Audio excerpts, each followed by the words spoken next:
በሃያዎቹ የዕድሜ ክልል ውስጥ የሚገኝ ተማሪ ነው። ስሙን በትክክል አላውቀውም። ለነገሩ ስሙ ጉዳይ አልነበረም። የማውቀው ብቸኛው ነገር ይህ ወጣት የቅርጫት ኳስ ጨዋታ ላይ ሳለ ሚዛኑን መቆጣጠር ተስኖት መጫወቻ ሜዳው ላይ በጀርባው ተዘርሮ ጉዳት እንደደረሰበት ነበር። በወቅቱ በሁላችንም ዘንድ የነበረው እምነት ወጣቱ ከወደቀበት ተነስቶ ጨዋታውን ይቀጥላል የሚል ስለነበር ሜዳው ላይ ለወደቀው ወጣት ቁብ የሰጠ አልነበረም። ያም ሆኖ ግን ተጫዋቹ ከወደቀበት ሳይነሳ በመቆየቱ በሁላችንም ዘንድ አንዳች ስሜት ተፈጠረ። ሁሉም ጨዋታውን በማቋረጥ ሊረዱት ሞከሩ። ድንገተኛ የሕክምና ባለሙያዎችም ሕይወቱን ለመታደግ መረባረብ ጀመሩ። ወጣቱ ራሱን ስቷል። በጫጫታ ተሞልቶ የነበረው ሜዳ በድንገት ጸጥታ ዋጠው። የቡድኑ አባላትም ሆኑ የድንገተኛ አደጋ ተከላካዮች ሊረዱት አልቻሉም። የወጣቱ ሕይወት አልፋለች። ይህንን በመሰለ ደስ የማይል ስሜት ውስጥ ሆኜ ስለ ራሴ እያሰብኩ ወደ ቤቴ አቀናሁ። የዚህ አይነቱ ያልተጠበቀ አደጋ በእኔ ላይም ሊደርስ ይችላል ስል አሰብኩ። በዚህች ቅጽበት በሆነ ምክንያት ሕይወቴ በድንገት ልታልፍ እንደማትችል ምን አይነት ማረጋገጫ ሊኖረኝ ይችላል ስልም ራሴን ጠየቅኩ። ለመሆኑ ግን ለመሞት ዝግጁ ነኝ? በዛሬዋ ዕለት ከአላህ ጋር በሆነ መንገድ ለመገናኘት ሙከራ አድርጌያለሁ። በዛሬው ቀን የሚጠበቅብኝን ወቅታዊ ሶላት በአግባቡ ፈጽሜያለሁ። አላህን ለማስደሰት የሚያስችል ምን አይነት ሥራ ሰርቻለሁ? ወላጆቼንና መላው ቤተሰቤን በአክብሮትና በፍቅር ተንከባክቤያለሁ።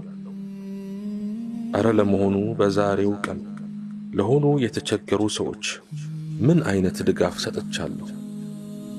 አላህን በማስታወስ ለምን ያህል ጊዜ ስሙን ጠርቻለሁ?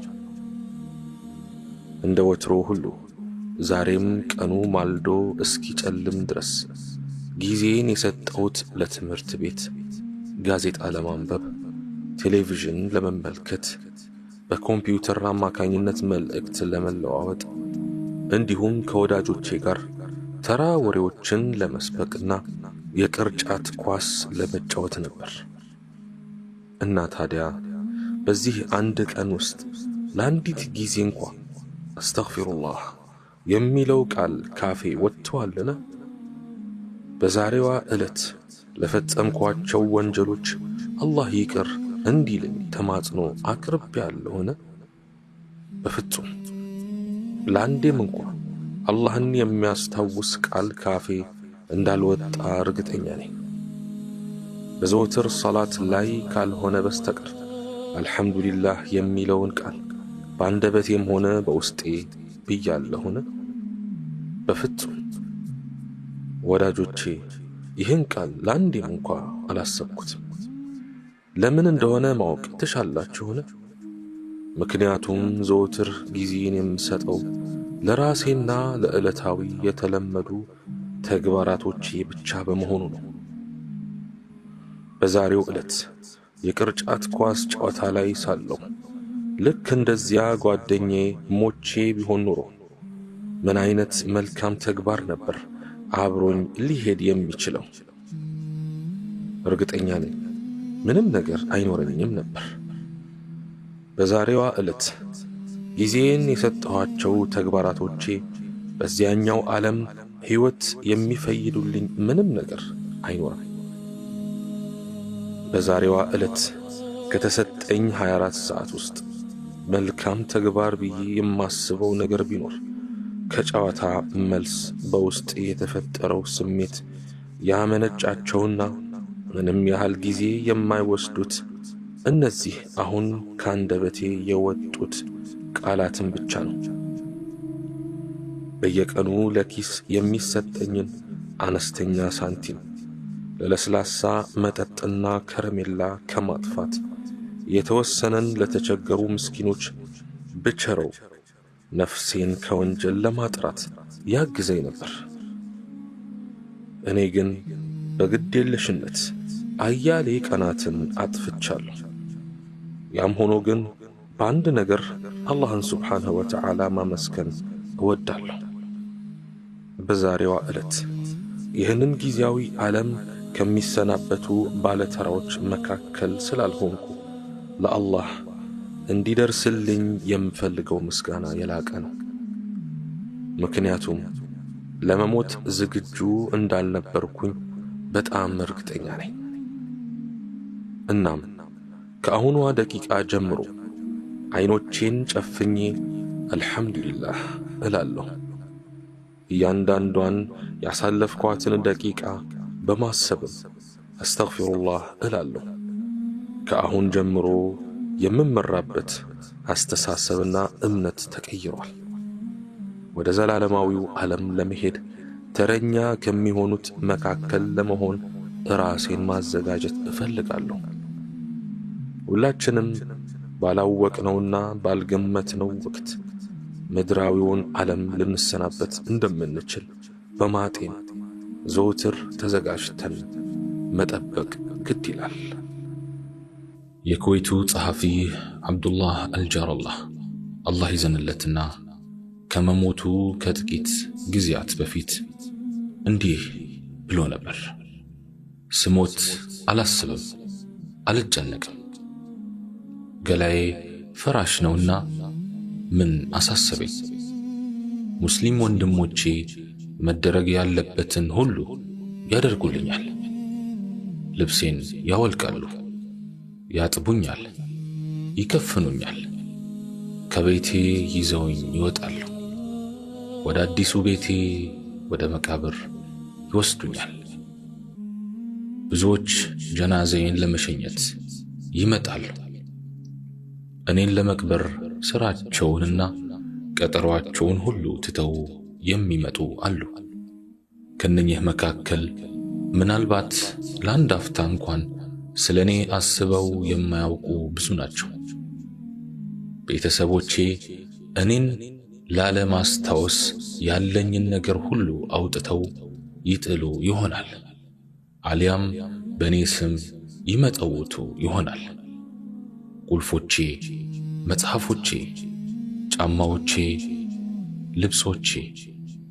በአንድ ነገር ግን እርግጠኛ ሆኑ፣ በመሞቴ ይህች ዱንያ ሐዘኗ አልበዛም፣ አለች፣ አልፈረሰችም። የዓለም እንቅስቃሴም ላፍታ አልቆመም። የኢኮኖሚው ቀውስም አልተፈጠረም። በሥራ ቦታዬ ላይ ሰው ለመቅጠር ማስታወቂያ ይወጣል። ንብረቴ የወራሾቼ ይሆናል። በትንሽ በትልቁም ኦዲት የምደረገው ግን እኔ ነኝ። ስሞት መጀመሪያ ከኔ የሚገፈፈው ስሜ ነው። በስሜ መጠራቴ ይቀራል። ጀናዛው የታለ እባላለሁ። ጀናዛውን ውሰዱ፣ አምጡ፣ እንስገድበት፣ ጀናዛውን እንቅበር ይባላል። ስልጣኔ ከተከበረ ቤተሰብ መሆኔ ጎሳዬ ሁሉ ዋጋ ያጣል። ዱንያ ይህን ያህል ቀላልና ተራ ነገር ነች። የምንሄድበት ዓለም ግን አቤት ክብደቱ፣ ማስፈራቱ። በሕይወት ያለህ ወዳጄ ሆይ በመሞትህ 3 አይነት ሐዘን አለ። አንደኛ የሚያውቁህ ዋ ያ ምስኪን እኮ ሞተ ይላሉ። ሁለተኛ ባልደረቦችህ ለሰዓታት አሊያም ለቀናት ያዝኑና ወደ ሳቅና ጨዋታቸው ይመለሳሉ። ሶስተኛ ትልቁ ሐዘን ያለው እቤትህ ነው። ቤተሰብህ ጋር ሁሌም ያስታውሱ ይሆናል። የዱንያ ታሪክህ በዚህ መልኩ አበቃ። የመጨረሻው ዓለም ታሪክህ ተጀመረ። ሁሉ ነገርህ ተወሰደ፣ ፈረሰ፣ አለፈ፣ ጠፋ። መልክህ፣ ሀብትህ፣ ጤናህ፣ ልጅህ፣ ቪላህ፣ ዝናህ፣ ሚስትህ ወይም ባልሽ፣ ካንተ ጋር ሥራህ ብቻ ቀረ። እውነተኛው ሕይወት ተጀመረ። እዚህ ላይ አንድ ጥያቄ ልጠይቅህ ወይም ልጠይቅሽ። ለአኺራህ ምን አዘጋጀህ? እስቲ በጥልቀት አስብ። እናም በርታ ወይም በርቺ እህቴ። በግዴታዎች፣ በሱና ነገሮች፣ በድብቅ መጽውት መልካም ሥራ አብዛ። ሌሊት ተነስተህ ስገድ። ትድን ዘንድ ጠንክር፣ ይሳካልህ ዘንድ በርታ። መልካም ንግግር ምጽዋት ነው። ምንም የለኝም አትበል። ሌላ ነገር ብታጣ ይህችን በእጅህ የገባችውን መጽሐፍ መጹት። ሌላው ነገር ብታጣ ይህችን በእጅህ የገባችውን ጽሑፍ መጹት። ምንም ጉልበትና ጊዜ አይወስድብህምና አታመንታ። አላህ ይዘንለት፣ በጀነትም ይመንዳው።